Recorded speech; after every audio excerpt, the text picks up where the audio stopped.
Hello everyone, so I'm really excited to share my story of George and Maude, written by me, Sarah Griffiths, and illustrated by the wonderful Holly Bushnell. Let's go.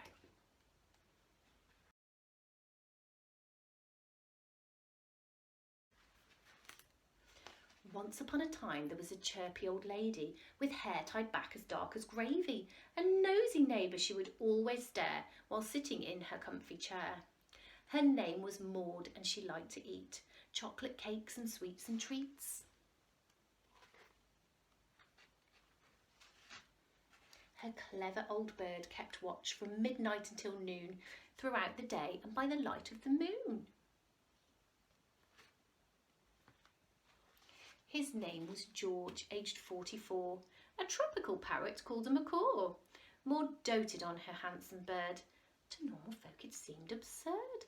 Her daughter Jess would wash the floor, change the beds and do all the chores. Maude would sit and chat to George. She fed him nuts for him to gorge.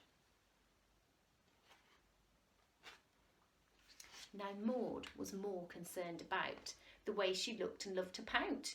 She loved to try the latest looks and read about them in her books. George really was a clever bird. He loved to copy every word. He could even mimic a person's voice. The postman was his favourite choice. A large package for you, Maude, addressed to the one and only Mrs. Ford. I need your signature, please. George really was such a tease. Oh, you truly are a cheeky boy. George filled Maude's heart with love and joy. Maude would try the latest shade of mulberry shimmer and crimson glaze. She would pout at George and hear him speak. Give us a kiss on my cheek. Oh, George, come here, Maude would shriek. She picked him up and kissed his beak. Her daughter Jess had not a clue what this bird was going to do. Who's a pretty boy then? George would ask, whilst Maude put on her beauty mask. Then they would share some silly jokes, really not funny to us normal folks. What is orange and sounds like a parrot? Oh, I know this one, George, it's a carrot. Jess would sit and shake her head. She shut the door and went to bed. When everyone was fast asleep, that very night there was a creak. The back door began to open. Goodness gracious, the lock was broken. Now George was tucked up for the night, but this disturbance made him shoot upright. His cage was covered with a feathery shawl. George tucked himself into a ball. There was a gap where George could see. Who on earth could this be? Suddenly a wide shadow came into view. A short round man was dressed in blue.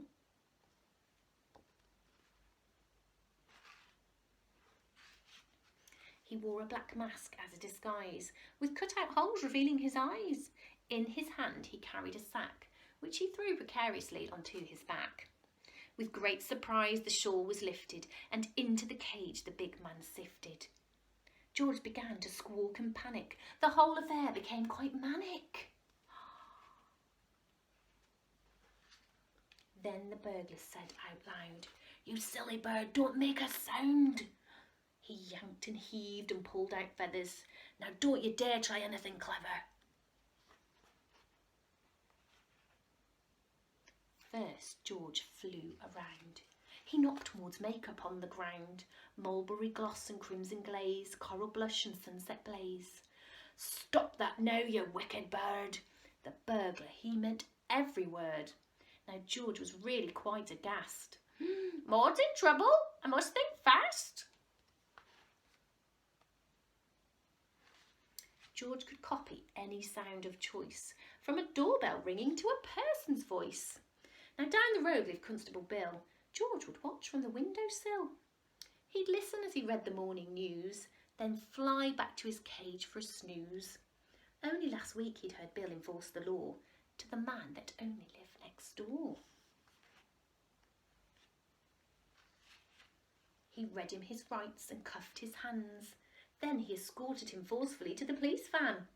George had memorised what he had heard, and now he repeated every word. His voice was stern. He meant business. He flew out of sight swiftly with incredible quickness. "Stop right there. You are under arrest." George was firm and puffed out his chest. "You do not have to say anything," the parrot mimicked on, "however it may harm your defence." George was nearly done. The burglar looked around to see. Who on earth could this be?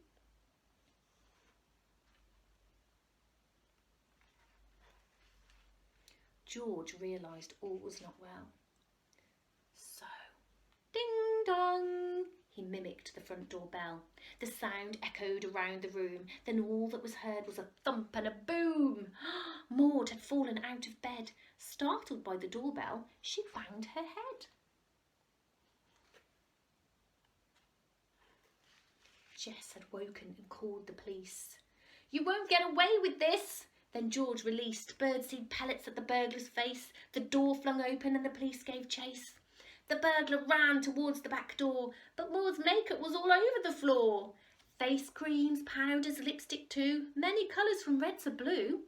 He slipped and tripped and made a leap, flying forward into a heap. Finally, the burglar was taken to jail. George was delighted, but Maude looked pale. They sat in a kitchen with a cup of tea. "Oh, well done, George," said Maude with glee. A clever old bird had saved the day.